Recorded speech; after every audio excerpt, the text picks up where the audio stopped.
High, আমি দেবলীনা। কাল যেখানে শেষ করেছিলাম আজ সেখান থেকেই ভিডিওটা শুরু করছি। এখন বাজে সময় 2টো মতো। আজ খুব বৃষ্টির জন্য কলেজে যাইনি, তাই ভাবলাম রুমটাকে একটু গোছানো যাক।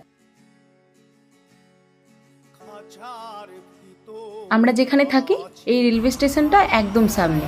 কোনোদিন আপনাদেরকে একটা ভিডিওতে দেখিয়ে নিয়ে আসবো। জানেন, সন্ধ্যাবেলা একটু ওষুধ দোকানে গেছিলাম, একটু দরকার ছিল। গিয়ে দেখি কি যে দোকানই নেই। আর আমার যে রুমের দিদি, আমরা তো ফার্মেসি স্টুডেন্ট, সে নিজেই ওষুধের নাম বললো, বাড়ির লোকের থেকে টাকা পেমেন্ট করে নিজেই এসে গেল। এত হেসেছিলাম আমরা দুজন আসার সময়। এতদিন তো ওয়েস্ট বেঙ্গলে খুব একটা বৃষ্টি হয়নি, এখন হচ্ছে। আমরা যাদের বাড়িতে থাকি আমায় তারা জানেন আর জিজ্ঞেস করেছিল, তোমার বাড়িতেও বৃষ্টি হচ্ছে? আমি তখন বললাম হ্যাঁ, এখন ওখানেও বৃষ্টি হচ্ছে। এবার খাওয়ার জন্য কিছু একটু বানাই, আর দেখাবে পরে কোনো একটা নতুন ভিডিওতে। ভিডিওটা ভালো লাগলে অবশ্যই লাইক, শেয়ার, সাবস্ক্রাইব করতে ভুলবেন না।